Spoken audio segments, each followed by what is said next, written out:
All right, folks, welcome back to the Property Couch podcast, and we have an amazing episode for you today. We have a very special guest host today. You'll find out more shortly, where we unpack an actual Frankenstein portfolio so you can see what one actually looks like. And we pose the question, when it comes to investing, Ben, is boring better? What else do we cover? Well, Bryce, in What's Making Property News, I will reveal the average inheritance that is currently being paid in the Australian market. So what are we bequeathing to our siblings and friends and loved ones? Ooh, I'd love to know the answer to that. Stick around, folks. Let's rip into the show.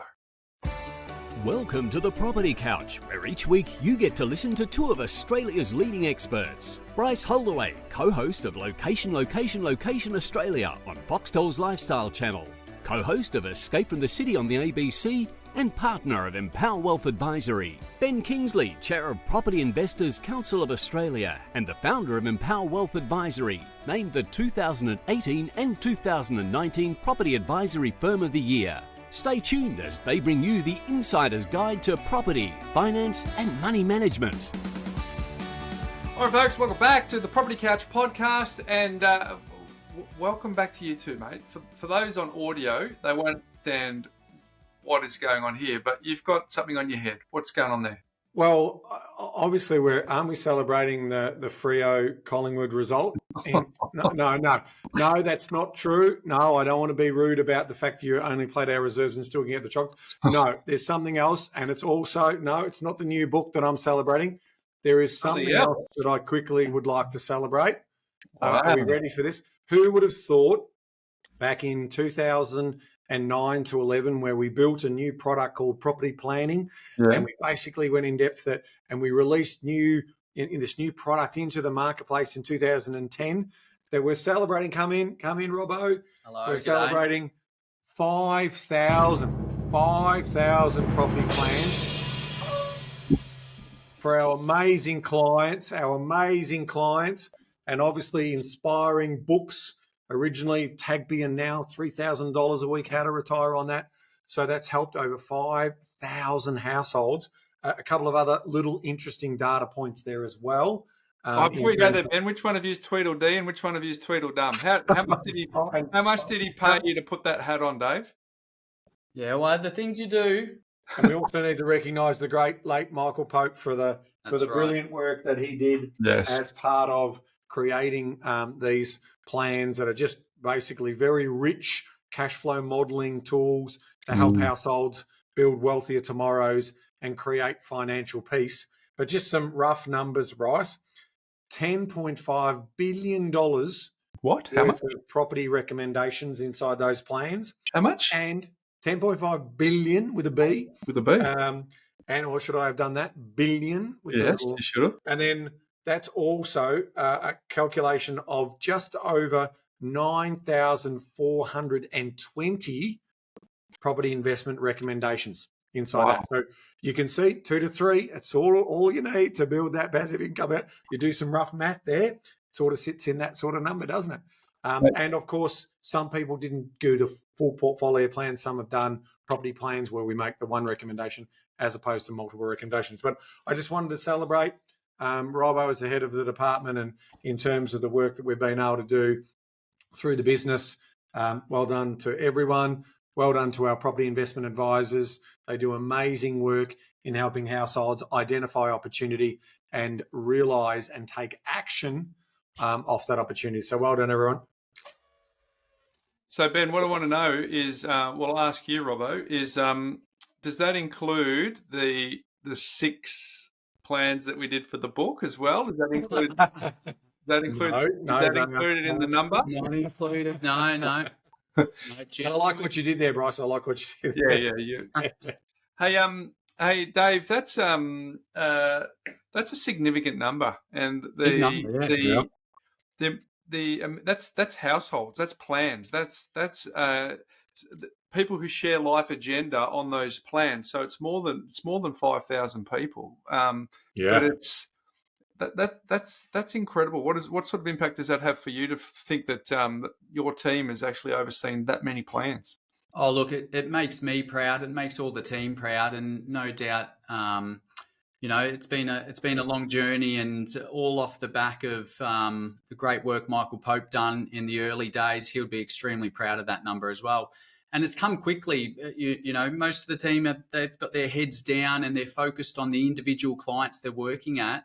But it's good to bring your head up and actually look at the number that we've hit in 5,000 households and helping them make a difference in their financial security and making wise decisions for their future.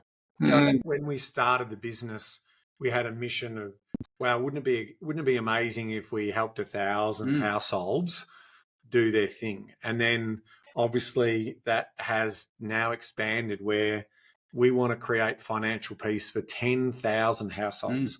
So of the way in which we look after those clients and all of their lifestyle goals as part of that. So it's not just about the $3,000 a week. It's about the journey that they're going on, helping them achieve small goals that build up into bigger goals, big rocks in the jar, forever homes.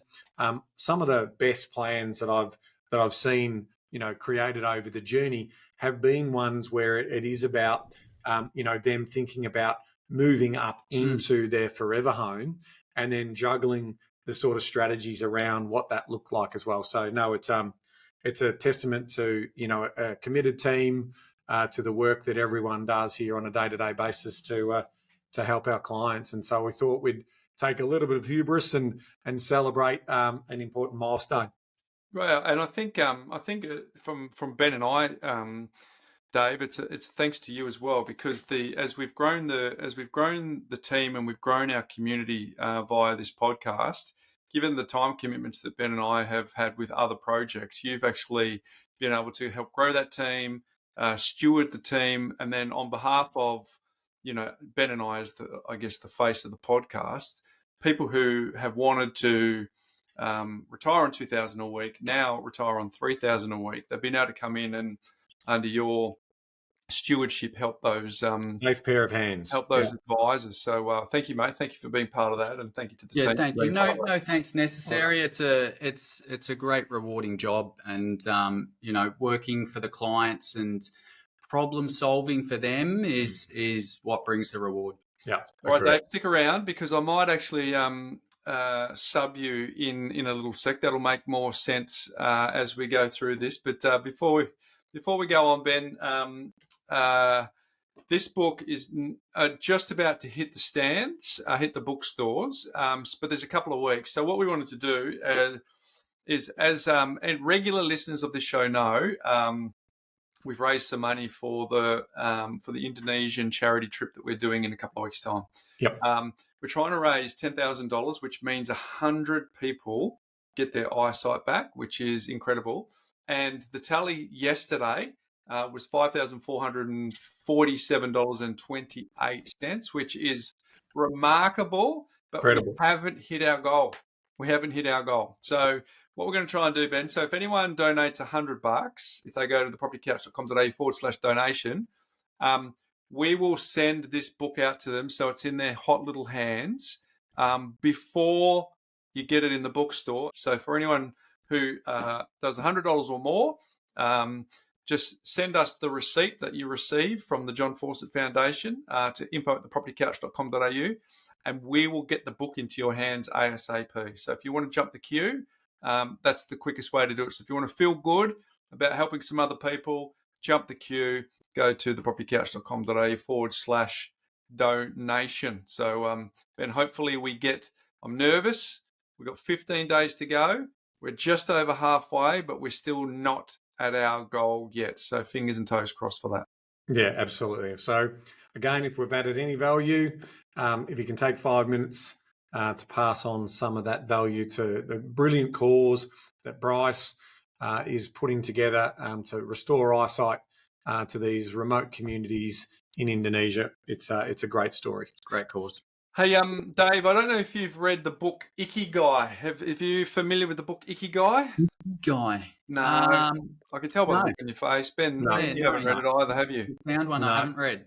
No, well, there's another book. I've just finished the book Ikigai, which is I'll see if I can remember. It's the central spot by doing what you love, doing what the world needs, doing what you get paid for, and doing the fourth one is escaping me on the run here, but it's the intersection of those 4 circles, and then you'll get yourself into flow. So it's an incredible read. I encourage anyone, and it sort of gives the backstory and all the centenarians in the Okinawa region in Japan. Very cool. Yeah. But there's another book called Wabi Sabi, which I'm just started. I'm about a third of the way through, and it has this Japanese. It was talked about this Japanese art called kintsugi. Geez, I probably butchered it. Kintsugi, kintsugi. And basically what it is, it's broken pottery that's repaired using a lacquer mixed with powdered gold. Have you seen that?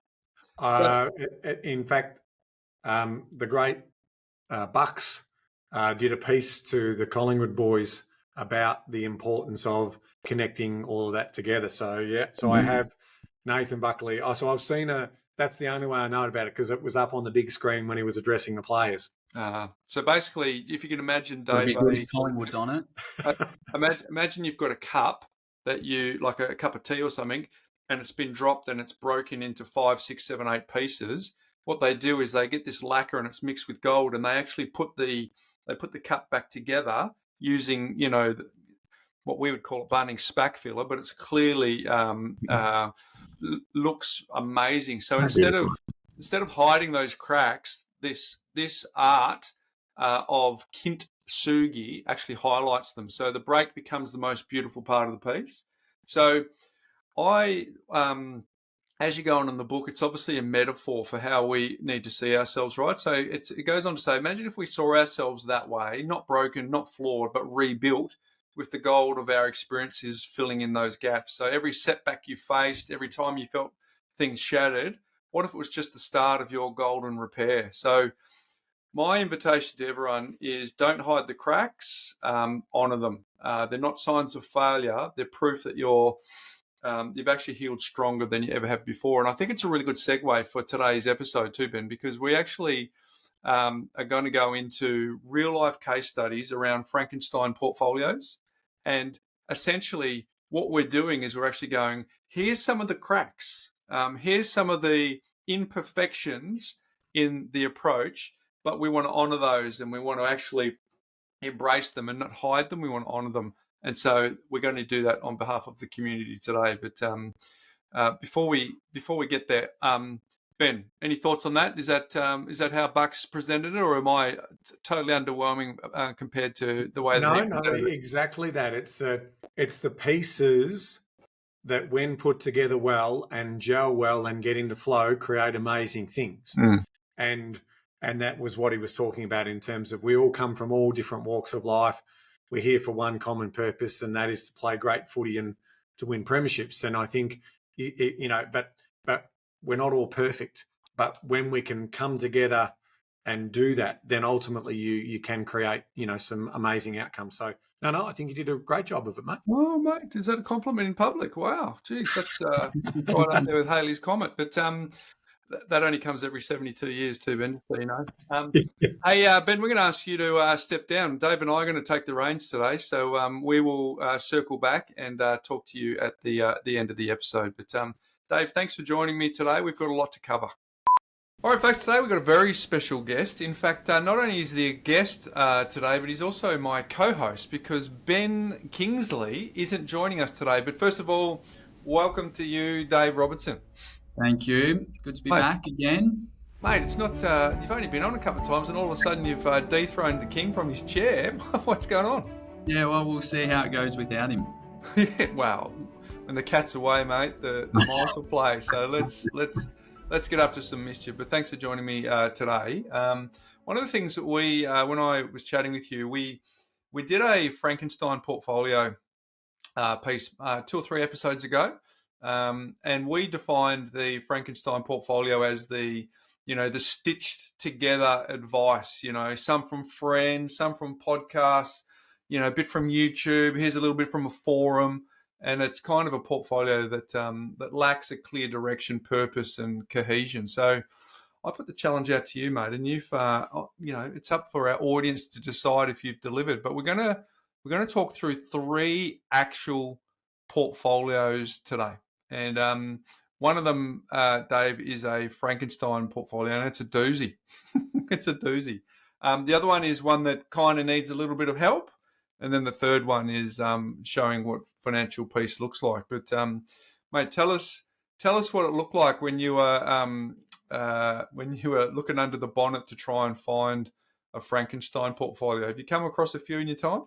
Yeah, look, there was a few to select from. I think I've chosen one that draws out the most lessons. So it's unfortunate that we do come across them, and people taking bad advice, or just going off social media or forums without doing the proper research and due diligence. So there's a few lessons in this one that we'll draw out today. Peel back the curtain for us, Dave. So when someone comes to you and they've got a Frankenstein portfolio, and they probably, in some cases, are excited about what they've built, but you have to give them some bad news. How do you sort of handle the lead into we've got some work to do here?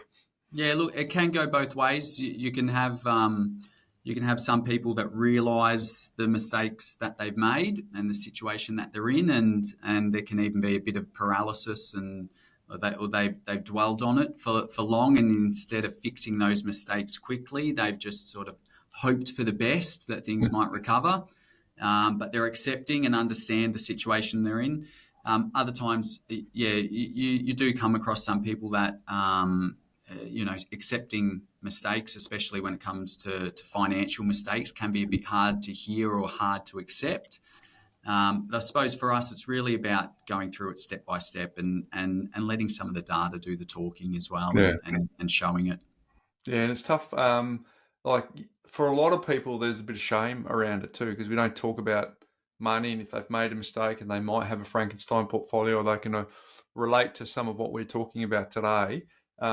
Sometimes you just don't want to talk about it, and to your point, you do kind of hope for the best. But really, what we're trying to highlight today is someone who has got a Frankenstein portfolio, how we identified it, what the pain was that they were experiencing, what the solution was, and then we'll talk about some lessons that we'll learn. But let's kick it off with the first one. So we've protected names here. So we've created aliases for the people's names, but this is actually a portfolio with this particular client has allowed us to share the details. But talk us through it, Dave, Ryan and Claire. Unpack this one for us. Sure. Yep. So Ryan and Claire, reasonable incomes here. So one roughly, let's call it 150 and 80,000 income there. So a bit of savings in the offset account, and they started their property journey quite a while ago before they came to us. Yeah. So if we unpack a few of the properties here, they've got a family home in South Australia, and that's done quite well. So there's a bit of a lesson in this itself, and we do see this a bit where people do all right buying the family home because they're picking what they like. They're picking what's a good home for a family to grow in, and that often ticks a lot of the boxes for what's going to go up in value and what's going to perform well as an investment. So the family home's not an issue. They've done well there. They purchased that back in 2008.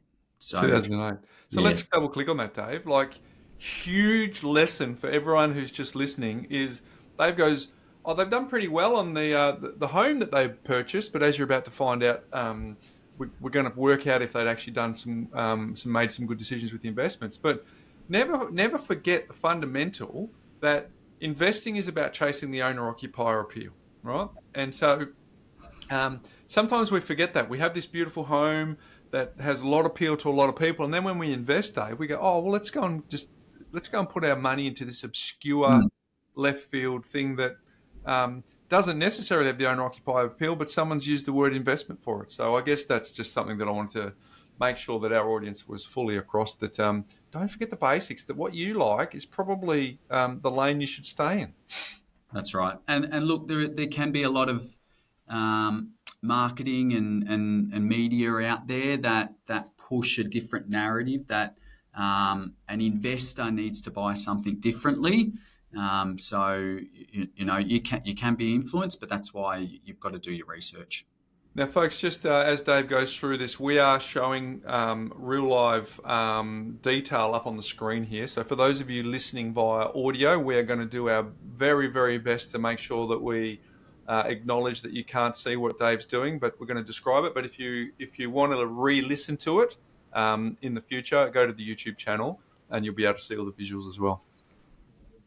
Perfect. All right. So, look, as I said, we purchased the family home in 2008.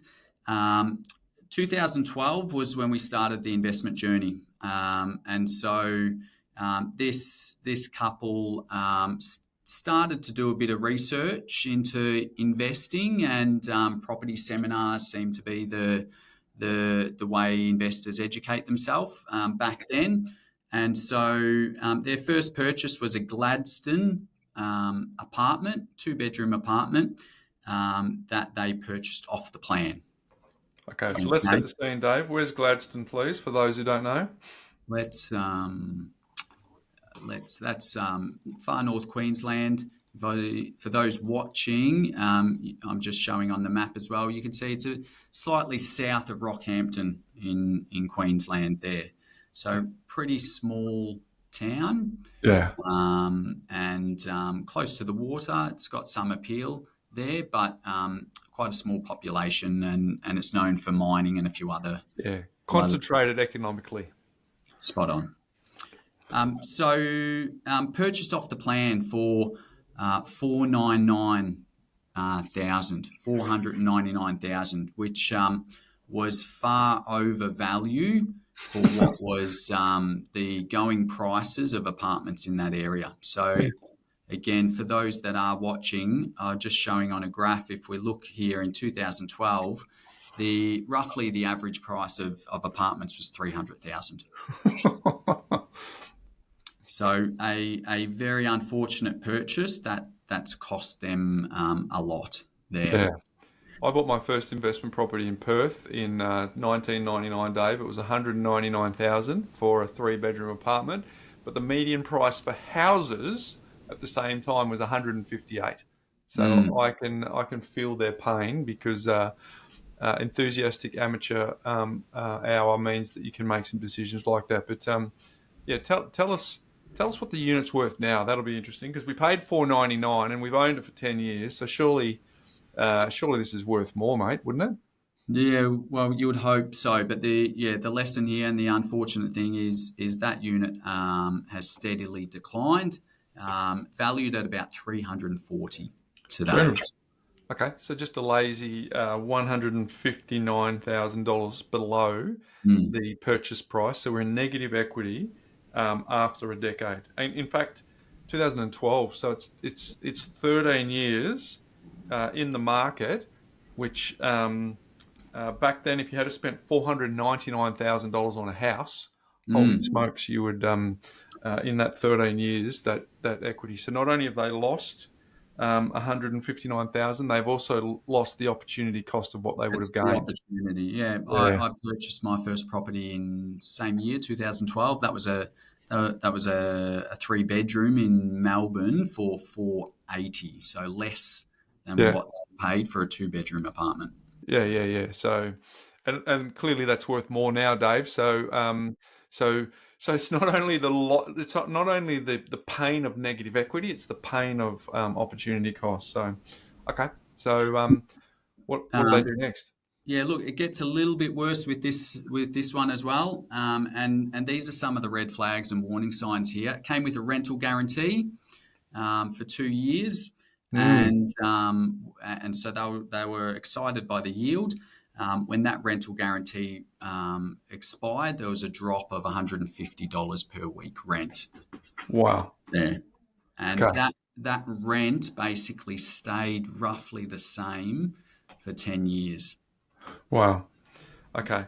So, folks, what we're trying to do is, Ben and I have been talking about these concepts for a decade on this podcast, but what we're now showing is the the rental guarantee is one of the biggest red flags that you need to run from, because after the guarantee ran out, it dropped by $150, and then it stayed like that for a decade. So what they were chasing in this case was fool's gold, because the yield that enticed them to get in on the first place, that enticed them to buy at that purchase price, was just a work of fiction. Yeah, good lesson for everyone there. And look, often this history is available when you can access it from certain websites, and so it's a warning sign to when you are purchasing a property, to be trying to look for a sales history or look for a rental history to see how that property or the area has performed.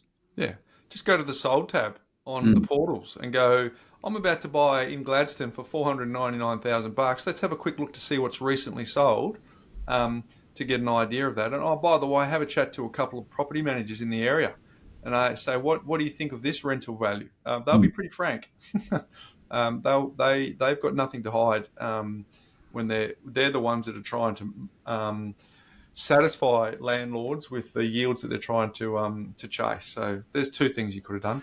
Yep. All right, we'll keep moving because there's a few here. The next purchase was another unit in this time in Carlton in Melbourne. Yeah. 2-bedroom unit. Yeah. Now, this purchase was in 2013, so only a year later. Yeah. And the Gladstone property hadn't yet been fully built and settled yet. So none of those lessons that they may have learnt from Gladstone were realised. So still chasing high yield, relatively cheap. Well, I say cheap, but at the time these weren't that cheap compared to the rest of the market. But focused on and excited by those yields. So this was purchased for $408,000 in 2013. Okay. Rental yield of 6%, so nice rental yield, but over the 10 to 12 years that they've owned this, that property has only slightly gone up in value and valued now at $440. $440. Okay, so for the privilege of 12 years in the market, it's gone up $32,000. Okay. And same story with the rent. This rent was $450 a week at the time, and only just recently it's increased to $550 a week. But there was about 9 to 10 years of rent at $450. Wow. Okay. All right. And for those folks that aren't familiar with the landscape in Carlton, it's a wonderful place to own a house, but there is an abundance of units, and there's also a bunch of universities nearby. So there's a lot of student accommodation and student demand for those sorts of units as well. So to say that there'd be owner-occupier appeal for that type of property would not be true en masse enough to drive demand being greater than supply. So again, it's very much an investment product, not an owner-occupier product, and hence you can see some of the reason for the performance. Yeah, correct. Very, very, very high supply in that market there, and again, using free tools, you can see all this if just going on Google Maps, realestate.com, having a look at what's for sale and what prices they are selling at, and looking at a bit of sales history. Okay, so we haven't started out well here, Dave. 2 properties that, in hindsight, we wouldn't have suggested they buy. What about the third one? All right, next purchase was 2015, so 2 years later. We did learn a bit of a lesson with apartments here, and they made a pivot to houses. Again, sort of doing what they felt was enough research, and just looking on the internet and property magazines and forums. They had seen a lot about Darwin, had performed really well, so they jumped in the Darwin market there. So we got a 3-bedroom house in Darwin. So Not bad, but if we have a look at the time they purchased in 2015, let me make sure I'm looking at the right graph for those that are watching. 2015 was close to the peak of Darwin, and it spent about the next 6 years steadily declining in price there. So following the trend, and unfortunately jumping in too late. Yeah, it's kind of the scenario where when the taxi driver's saying you should be investing there, that's when the people get burnt. But for those who can't see the graph, there is a steady decline, but there is a recovery story as part of that, and that formed part of your advice on what they should do with this asset, Dave. Yeah, correct. Look, since about 2021. Darwin has started to see some reasonable growth, and thankfully for them, that's helped with recovering a bit of that lost equity there. So for now, we're continuing to hold that Darwin property to see how it performs. Yeah, good.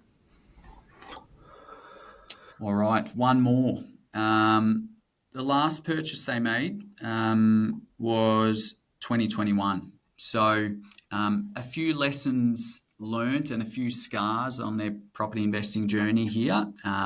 So they made a bit of a pivot and started to think that, right, we haven't made that much money in apartments. We haven't made that much money in houses.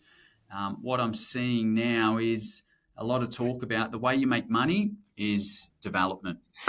And so you buy a large block with an old property on it, subdivide it, build.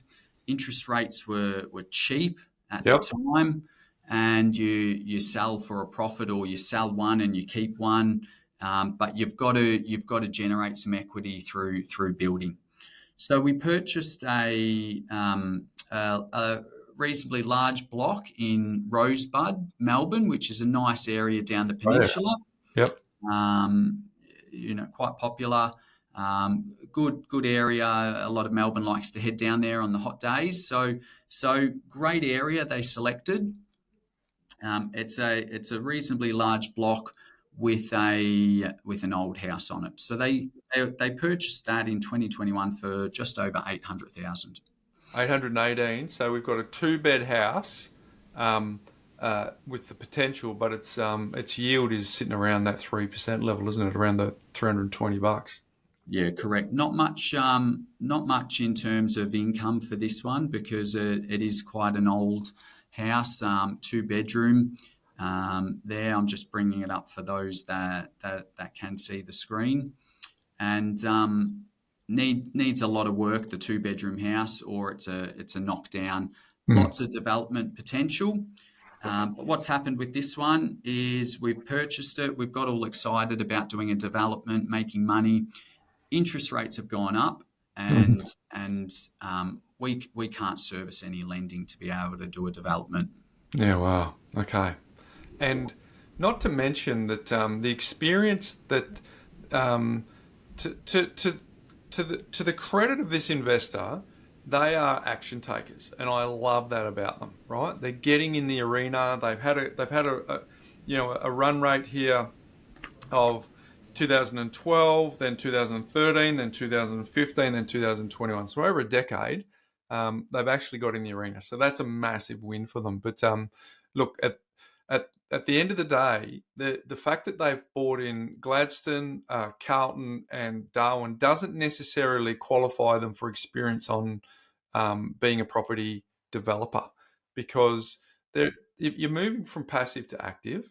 And then to be an active property developer, even some of the best property developers have unplanned events happen and contingencies that are involved. And so really, as a way to accelerate your property portfolio, you wouldn't want this to be the red or black roll. You'd want it to be part of a considered plan where there's been some momentum built in the portfolio over the journey, so that this is just a graduated next step. But to your point that they haven't been able to secure funding, they're now left with look, let's be honest, a property that is in a great location, but the existing values, Dave, what's that compared to the initial purchase price of 818?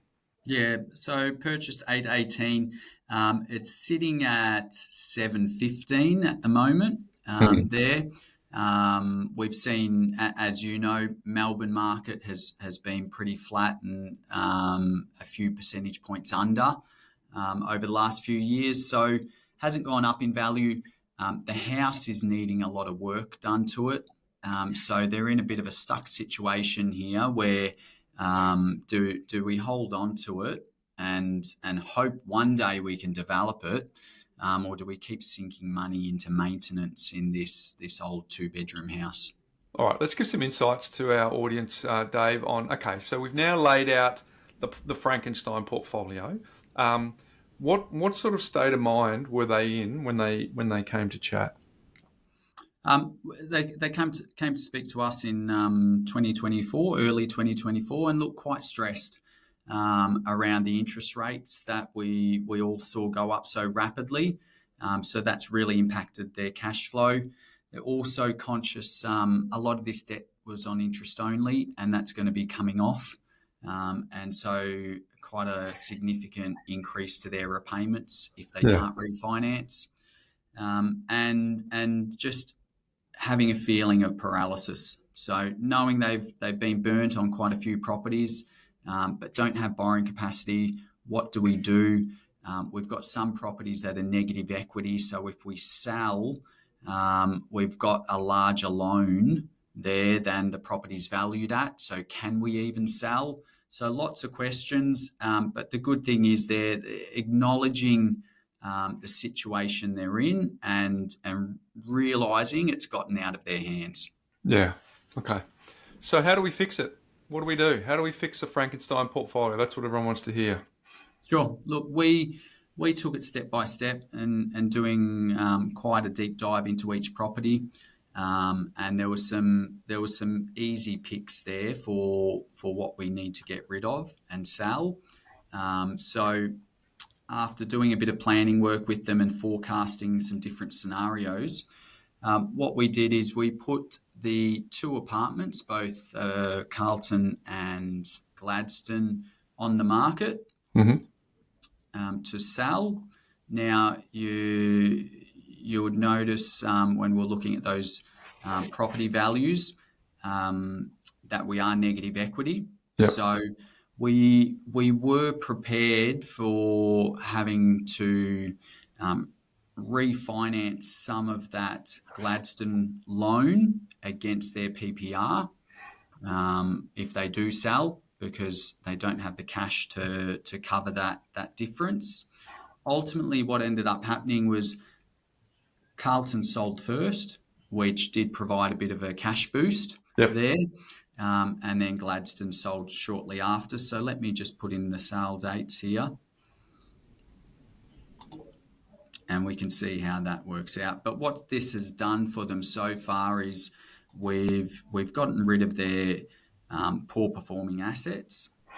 It's reduced their debt and freed up some of their cash flow. So reduced a lot of stress and anxiety for them. Yeah.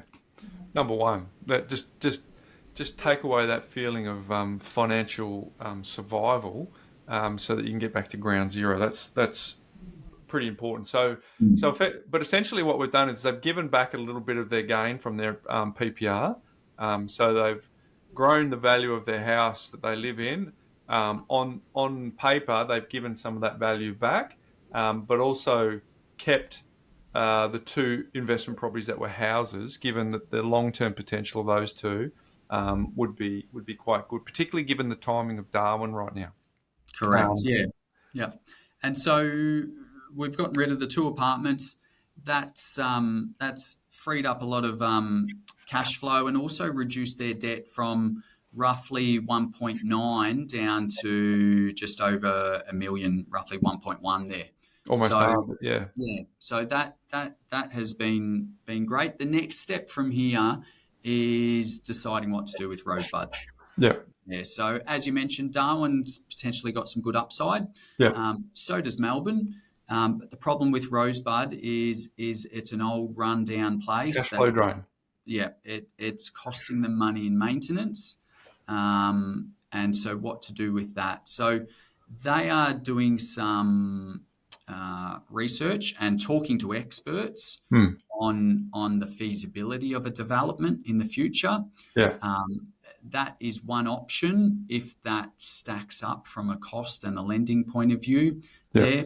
I think unlikely. Yeah. And the other decision to make then, if that doesn't stack up, is we're going to sell Gotcha. that there. So hopefully once there's a bit of upside to Melbourne as well, so we at least get back up to the value they purchased it for.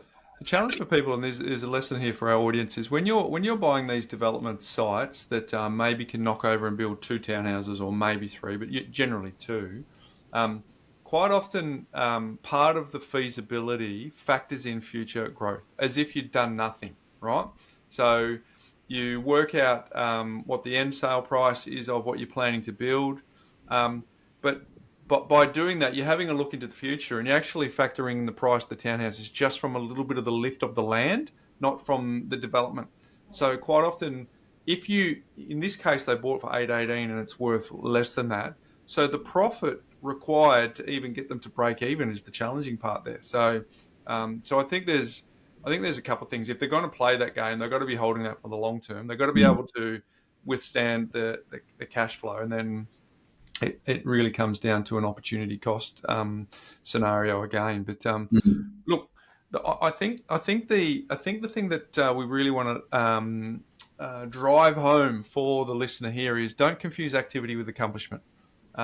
You can see that they've bought Gladstone, they've bought Carlton, they've bought Darwin, they've bought Rosebud, but the strategy here is to try and divest. Well, there's 2 that's already been divest. There's a question around whether there's a third divest, and by doing that, by being in the arena, it's quite likely that they're significantly worse off in equity. So again, activity is not accomplishment. It's actually buying the right stuff.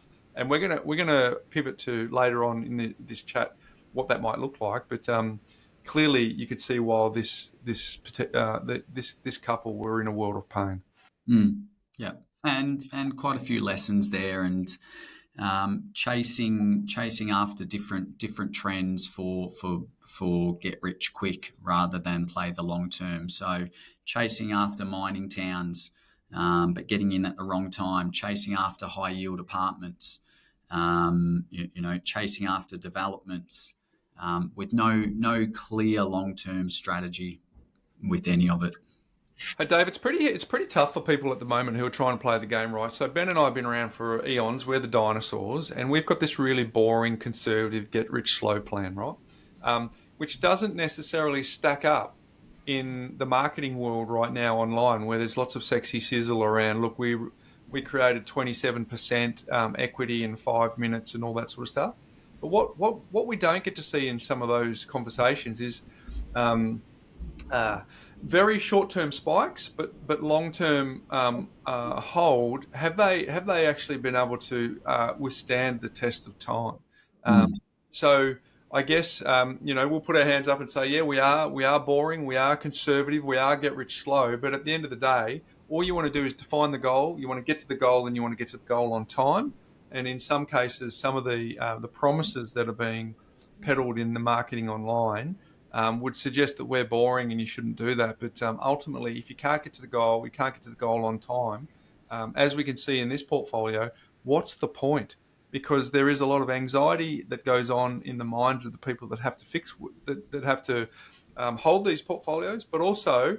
We're talking about a decade, 2012. We're talking about someone who's been in the game for 13 years. They should be at the peak of their powers as a property investor if they'd made some really strategic decisions in the early days. And here we are in the peak of financial anxiety, which is not a good outcome for this couple, and I feel for them a lot.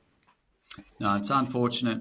As you said, it's quite a long period of time investing, and we could be well and truly on the debt reduction phase by now if we hit the right assets there. So hopefully a few good lessons for everyone. Yeah. Okay. All right. Let's pivot to the next one, Dave. We've got we've got a portfolio that's not quite as Frankenstein as that, but it's, you've suggested it's a needs work portfolio. I'm excited to have a look at this one. Let's see where they're at. Yeah, look, a few planning lessons in this one and a few asset selection lessons as well.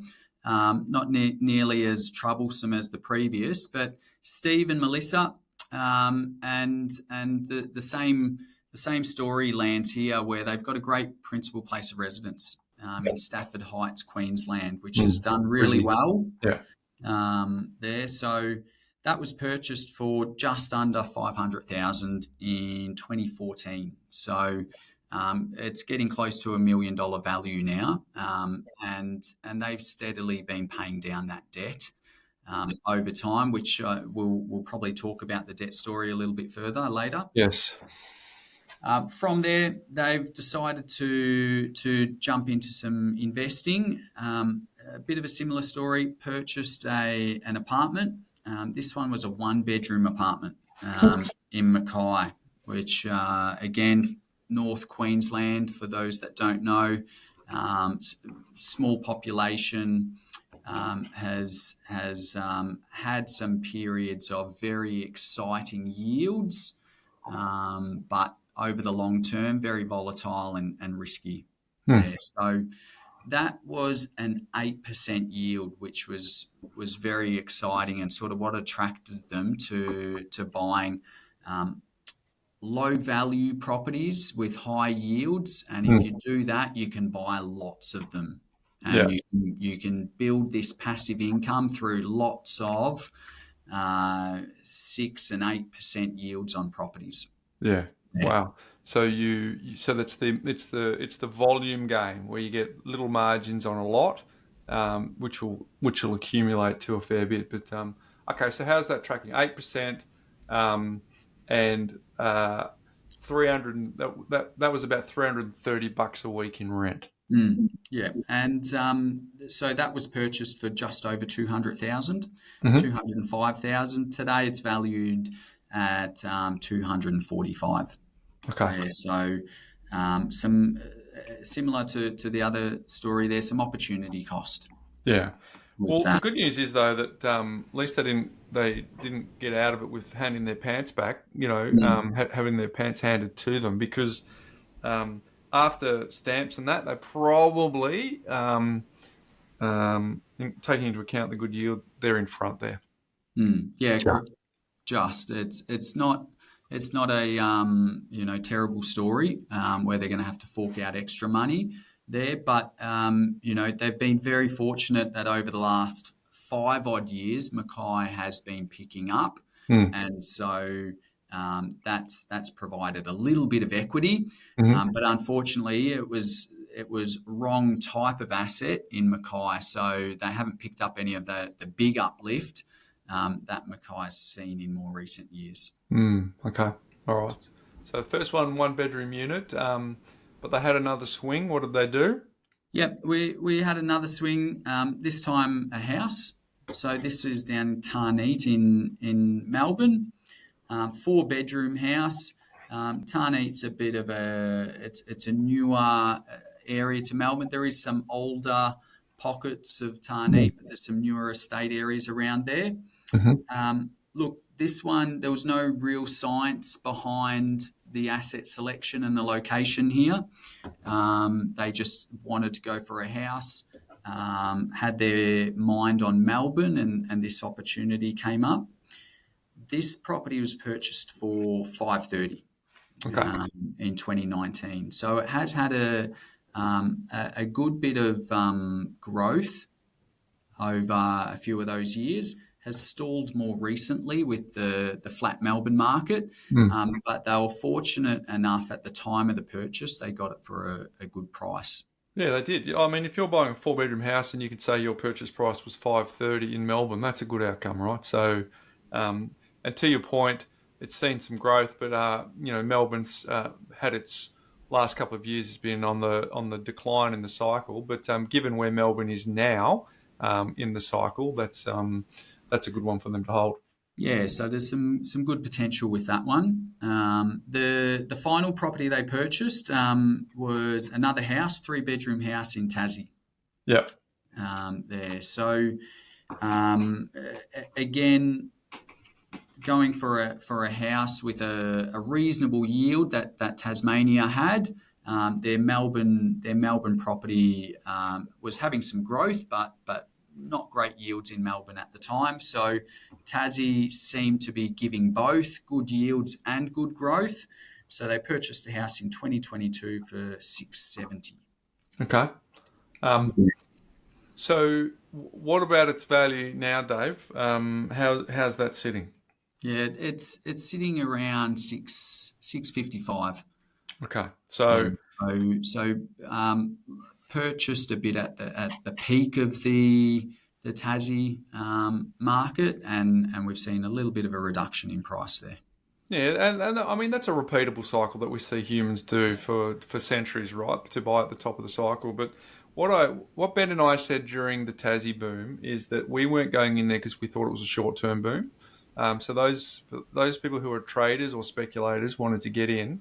That's their shtick. But we're more conservative and boring in that we want to hold these things for 10, 20 years, right? So here's an example, because a lot of the marketing at the time was look how much money we've made in such a short period of time. Well, for those people who still hold them, they're giving that gain back, because Tassie has had a history of boom and then flat, and that's largely on the back of economic engine drivers down there, and the population growth is not to the extent that you'd want. So I guess they've now out of the 3 investment properties, the first one in Mackay, that's been moderate growth, and the Tarneet one's been okay, but this Tasmanian one's gone backwards. Yeah, so a bit of a mixed portfolio here with a few different performance levels, and the real challenge that they've come to face, and the reason for reaching out to us was they've outgrown their family home. So coming back to the family home in Stafford Heights, it's seen some great performance, but it's getting to the point with kids that they need something with a couple extra rooms in there for the family. So the challenge for them is, right, how do we upgrade our home now that we're sitting on 1.3 million in debt, with no further borrowing capacity. We either need to buy a new home or do some significant renovations to our current home. Yeah. Okay. So what was the counsel that we were giving to this particular couple? All right. Look, there's some quick wins as well for them here. First thing we recommended is get rid of the Mackay 1-bedroom. There, that's the increasing holding costs of that property is just eating into any yield you're getting from that property, and the growth is very volatile. So it's in a poor weather zone too, which impacts insurance as well. So that contributes to those additional costs. Correct. Yeah, spot on. And there is talk that those insurance costs are only going to increase into the future. You don't often see insurance going down. No. Now, so we sold the Mackay property. We also recommended selling the Tassie property to increase their serviceability and to be able to purchase a new home. So Tassie might have started to do okay over the long run, but as you've mentioned, it's a bit of a volatile market and can sit flat for many years. Yeah. And we can't wait that long to get into a new home. Yeah. So holding on to Tarneet, selling the other 2. Now the big question that we've explored with this couple is Stafford Heights is their best performer. Yeah. So like the first one, Dave, where your instinct on your principal place of residence has served your portfolio very well. Correct. So that's their best performing asset. So the conversation we're having, and this is coming up to happen in 2026, so it hasn't happened yet. So we're still considering a few ideas here, but the choice here is, do we hold on to Stafford Heights as an investment property because it has been performing really well? And by selling the other two, that does give us enough borrowing capacity to buy at roughly 1.1 million, which is what they think they'll need. But what we've got with Stafford Heights is a good property with very low debt. So if we do convert that into an investment property, we're going to have low debt on the investment property, and it means we're going to have to borrow at 80% on the new home. So all that non-deductible debt on the new home. Challenge, right? Because it's one of those things that if you had a crystal ball, you would have been paying off the Stafford Heights house via offset funds rather than mass principal and interest repayments. Because they do have a very solid property with great future prospects that they are upside down on the debt. Correct. So the alternative is we sell Stafford Heights as well. That's going to lock in a great gain. That's capital gains tax free. That would mean that they can then purchase their new home with very low debt. We're talking, $200,000 to $250,000 lending, and the rest is all coming from cash. Yeah. And then we can look to replace that asset. Yeah, look to buy another one. And look, the scenario is, because you could even sell it, buy the new principal place of residence, and buy again in Stafford Heights. You may or may not, but the idea is because you've got the debt, upside down, where you'd have too much debt on non-deductible debt and not enough on the deductible debt. So they're the sort of conversations that you have to have with people to go, all right, well, because planning is not just about your next investment property, and that's a myth that I reckon has started to creep in as some of the buyers agents in the marketplace say, oh yeah, we do planning as well.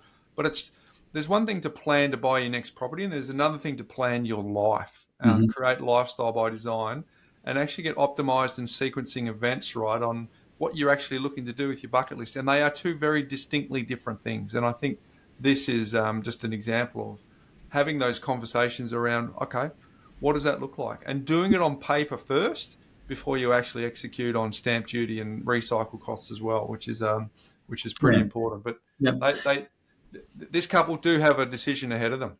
That's right. Yeah, so that decision's not locked in yet. That's happening in 2026. We're going to stay in touch, and we're going to look at the Stafford market and how that's performing into 2026, and also look at what other changes might be happening with interest rates and their spending levels, and we'll make that call. Do we sell Stafford Heights to get all that cash, or potentially do we hold on to it a bit longer, knowing you've got the 6-year rule, and they might sell it a bit later in 2 or 3 years to reduce all that personal debt on their new home.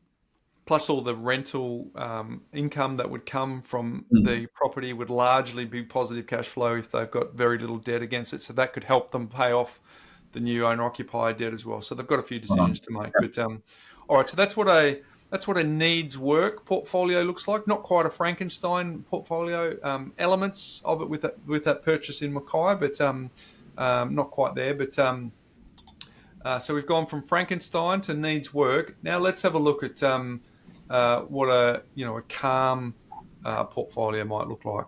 Very good. So this is Mark and Tracy here, and I call them the strategic investor. They have done their research and educating themselves before making any steps into the property investing landscape. So this is what we love when we speak to people that are thinking ahead. They're not jumping in chasing the latest get rich quick. schemes out there. So Mark and Tracy have a family home in Melbourne, worth roughly 800,000. Now, what we're looking at here is their portfolio as of 2025, but they came to us back in 2020 to do so. We're seeing a bit of a success story here. Had a reasonable amount of debt on the family home, $240,000 debt. So plenty of equity and good cash flow, acknowledging that they're not the experts in property though, and so they sought that advice. Yep. Okay. After doing some planning and looking at their cash flow and future changes to their household with kids growing up and income changes, we purchased their first investment property in Bracken Ridge, Brisbane, in 2021. Right, so that was, let me just check the purchase price of Bracken Ridge. I'm guessing that would have been, for 590,000. Yep. Back in 2021 there. So that's valued today at slightly over 915,000. So done really well for them with a reasonable yield as well. Now, the original plan had a bit of breathing space, and we purchased a second investment property a few years later. What ended up happening is after the first purchase and gaining some good equity and also being really comfortable with their cash flow, they wanted to bring that next investment property forward, and we purchased that next investment property in Modbury, Adelaide, a year later, so 2022. Yep. Okay, so now they're sitting on a portfolio of a home and 2 investment properties, brings their total debt up to around 1.4 million, and the rest of their strategy from this point onwards is really to watch the performance of those investment properties and pay down that debt. It's a really nice tale of what it takes to be a calm strategic investor, because that is a boring plan. To buy 2 investment properties and then retire out the debt. But here's the deal. They're going to get to their goal, and they're going to get to their goal on time, and they're going to do it with the minimal amount of stress. If you contrast that to the Frankenstein portfolio, Dave, and then even the second one that needs work, there was definitely a bunch of mental peace that was missing in some of those portfolio builds. But, we wrote a book on how to retire on $3,000 a week that's coming out very shortly. And this is what it's all about: buying strategic investment properties, in some cases 2 or 3, combine that with your super and pay off your house, and have a really dedicated debt retirement strategy. And that is what it takes to get what you want in retirement, versus some of the stories that we talked about before. You talked about that one that came to us 5 years ago. So in 5 years, there's been equity creation, there's been peace in those decisions, and when they stay in the game for another 5 years and then another decade after that, this portfolio is going to look very handsome. Yeah, and look, we had the interest rate rises over that period as well, and they were fine with it because we had planned for that. So we had modelled those interest rates at higher rates. So when they did start going up, I got a phone call from them and just to update me, but there was no stress. They understand that we planned for this. Interest rates were going to go up at some point. And you're right. It's a bit of a boring strategy with a couple stock standard houses in good locations. There's no thrills and get rich quick here. No, and again, I'm probably leaning in because I've been doing this for a long time. You too, Dave, and I'm seeing a trend of people wanting activity. They want spark. They want a little bit of adrenaline. I've been saying this quote for 20 years, but if you want adrenaline, go bungee jumping. Your investing should be boring, and those people who are successful start, so they take action. they play the long game, and they don't do anything that's going to put the house at risk. And so they this particular couple, Mark and Tracy, have done that, right? And they're reaping the benefits of that. So now all they need to do is focus on retiring out their principal place of residence. Once that's done, then repivot all of the resources to focusing on retiring out the next most expensive debt in their portfolio. And then there'll be a compounding by the time they've paid off the house and the first investment property. There's just this big pool of cash that's left over that they then deploy to retiring out the second investment property. And then, mate, it's looking pretty good. They don't have to sell the goose that lays the golden egg. Their super isn't their only source of capital in retirement.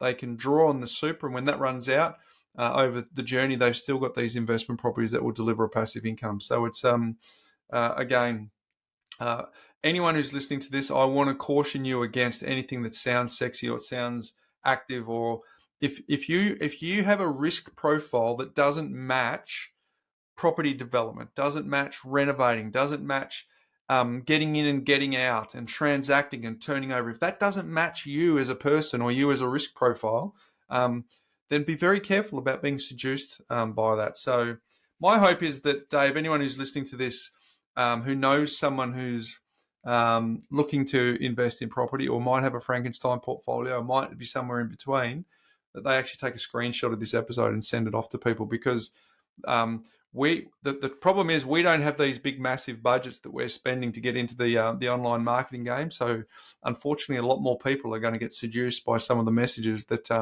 will have them in scenarios like our first couple and scenarios like our second couple, which is a shame, where you've got to then end up fixing a portfolio rather than strategically celebrating wins along the way. Yeah, absolutely. And there were a few good lessons in there, and red flags that hopefully everyone picked up on. We saw 8% yields. We saw rental guarantees. Going for development potential when you've got no development experience.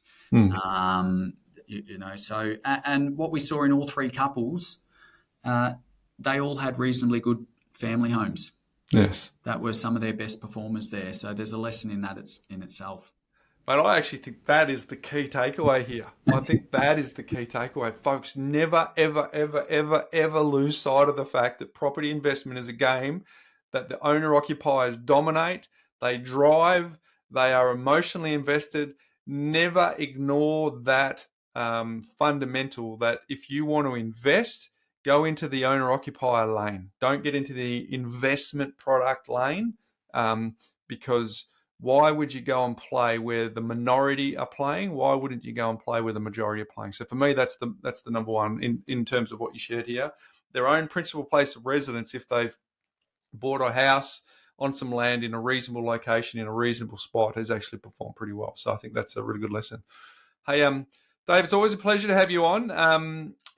Maybe Ben's not needed anymore, mate. Maybe you should nudge him out of the seat going forward. But no, of course, we're tongue in cheek here. But mate, it's always fun hanging out with you and going through some scenarios, and hopefully sharing some insights for folks too. So hopefully we've done it justice, Dave, for those who are listening only. But again, just reminding folks that there's some visuals that they can see if they go to the YouTube channel. But any closing thoughts, mate? No, look, I think it's just to think about those lessons and the red flags. And as we mentioned, some of that data is out there available for free, or there's, we have some subscription services, but trying to find past sales history on a property, looking at what's the average prices in the area. Don't spend $500,000 if the average apartment in the area is $300,000. Look for a bit of rental history. Are rents going up in this area, or have they been flat or going backwards? So use that historical data to help give you some confidence in the area. A lot of wisdom at the coalface, mate. Thank you for that. And folks, if that's been beneficial to you, let us know. Again, if you could share with anyone you know who's investing or who has invested, who could benefit from that episode, we'd love you to share. But as always, buddy, thanks for joining us on the Property Couch. Pleasure. Thank you. Oh, There you go, Ben. So thank you for coming back onto this episode after celebrating the 5,000th at the top of the show. But mate, you were missed today, but Dave and I got on with them. We actually had it was really fun to actually go through the 3 different portfolios that we went through, where there was a genuine Frankenstein story client, and the pickle that they'd got themselves into and what that might look like to get out of it. Then the second client scenario we went through it wasn't a massive Frankenstein, but they needed some work. It was kind of all right, but needed some work. And then the third one was what financial peace looks like. And Ben, what was overwhelming about the third one was it was very boring. It was very boring. It just got the job done. So the key takeaway. Yeah. The key takeaway is boring is the goal. If you want adrenaline, that's for bungee jumping. So the game is to get to your goal on time. The game isn't to look flashy and to look beautiful and to look amazing and chase high risk and look for opportunities to try and out. The goal with property investing is to be boring and get to the goal on time. So that was a bit of fun, but it was a shame that you weren't around.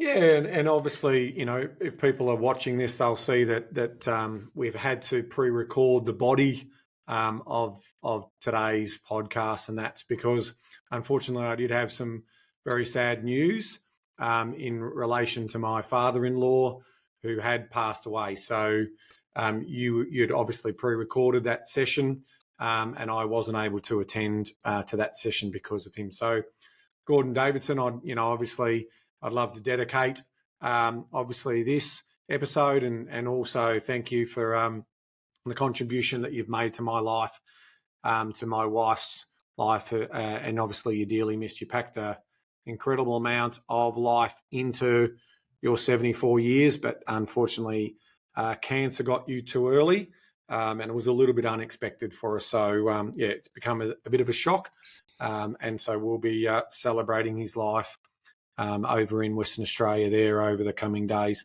But quite sad. But my boys got to, our boys got to spend some quality time with him and his beautiful wife Lorna, and he'll be dearly missed. Mate, our thoughts and prayers are with you and your family this week, as it's really important, and clearly our community would feel the same if they had that opportunity to reach out to you, mate. So. Sorry the circumstances were such that that we weren't able to have you a part of the body of the show today. But love and prayers with your family. So thanks, mate. I guess my my life by design hack today, Ben, is something that in the family of in the theme of family and connected.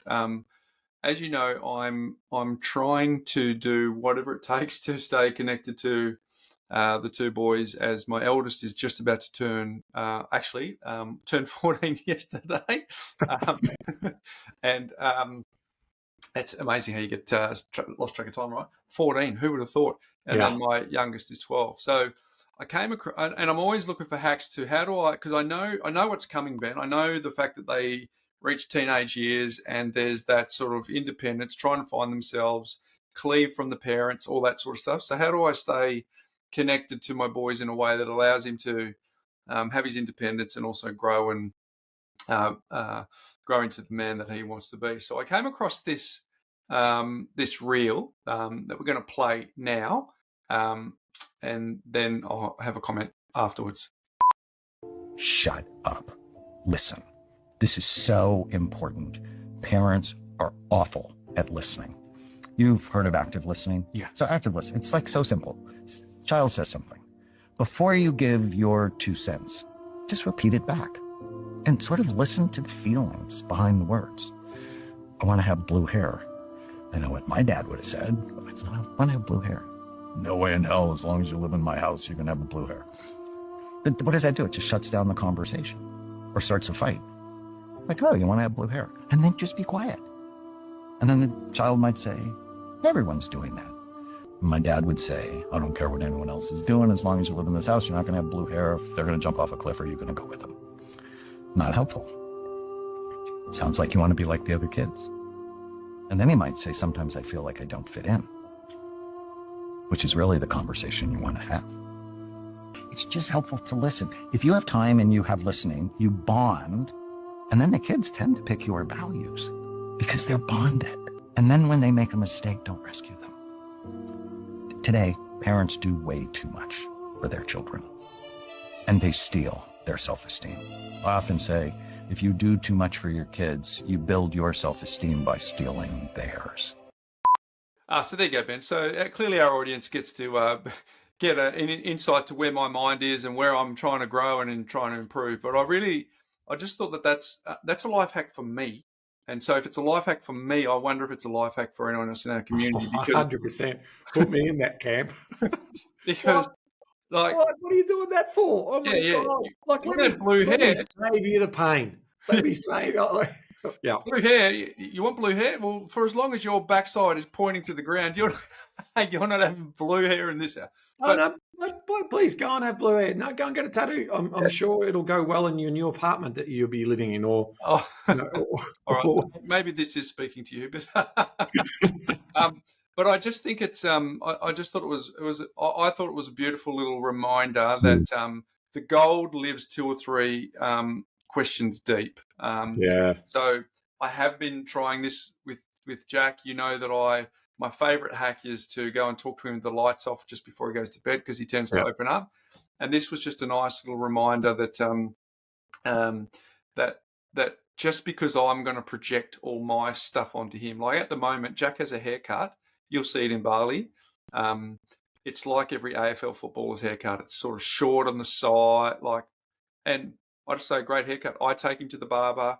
I encourage him with it because I just figure he's just going through that phase that I may not be ready to understand, or maybe forgotten in my old age that I was there once. But anyway, I'm now rambling, but I hope that serves as a life hack to the parents out there. Yeah, love it. It's really nice. And I mean, just the way in which he explained it and the tempo and the sensitivity to it. That's a nice little clip. Yeah. So, and then the last bit, if you do too much for your kids, you build your self-esteem by stealing theirs. Oh my gosh, did that just stab me in the heart? It's like, wow. Okay, good one. Hey Ben, what's making property news? Yeah, I thought obviously at the start of the show I wanted to highlight, to hang around for what's making property news, because I was going to reveal the average inheritance that the typical Australian gets at the end of the show. And guess what? Here's the number. It's just over $700,000. Yeah, wow. So JB Weir, in their Bequest report of 2024, Reshaping Australia. So what they did is they basically had a look at the aggregate ABS death statistics, household wealth data, and estate size, and sort of combine those. Now, everyone's thinking, geez, $706,000. Well, what do I need to invest? I'll just wait until I get this, typically between 55 and 60 years of age. Yeah.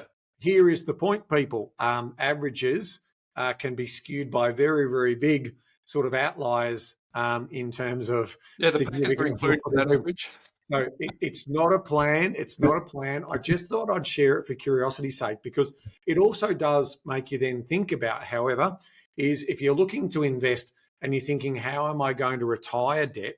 Part of the conversations we have in the planning stage is, what is the anticipated level of inheritance you might be anticipating to get? And normally if someone did say $700,000, we mandate halving that. We completely mandate halving that. In some cases, some couples don't want to even include it, which is completely, we will respect their decision. But in terms of other couples, when they're trying to model out a scenario, we would take half of that. So the idea being, if there is an illness or if there's an event or there's a bad correction in the market cycles and so forth, we're being conservative in respect of what we do in that planning process. So it caught my eye. It's not something, I think about often, but it is certainly something, we do a lot of modelling and around a lot of assumptions.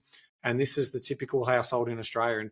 And we know that there is an enormous, over $3 trillion worth of household inheritance or wealth transfer, as we call it, that's going to be happening over the next couple of decades.